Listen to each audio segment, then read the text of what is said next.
નવેમ્બરનો મહિનો હતો. એક તીતી ઘોડો જમીન પર બેઠો ઘાસ ખાતો હતો. આહ, શું જિંદગી છે! દરરોજ તાજી ઘાસ ખાવાની અને આખો દિવસ મોજ મસ્તીમાં નીકાળવાનો. તેણે ઘણા સમય સુધી ઘાસ ખાધું અને વધેલું ઘાસ ફેંકી દીધું. ત્યાં જ એક કબૂતર આવે છે અને કહે છે, અરે અરે, આ તું શું કરે છે?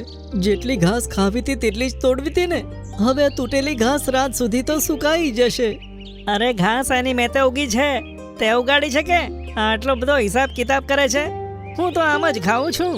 આમ કહીને તે આકાશમાં ઉડી ગયો. મોટો આયો જ્ઞાન આપવા વાળો.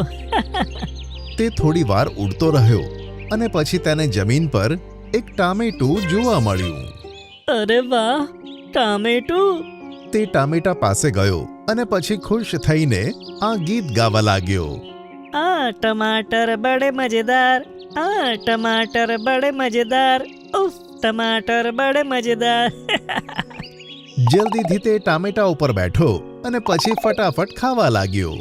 વાહ, કેટલો સરસ સ્વાદ છે આનો! મજા આવી ગઈ. ખાતા ખાતા અડધું ટામેટું તે ખાઈ ગયો અને પછી ત્યાં જ 6 કીડીઓ આવી ગઈ.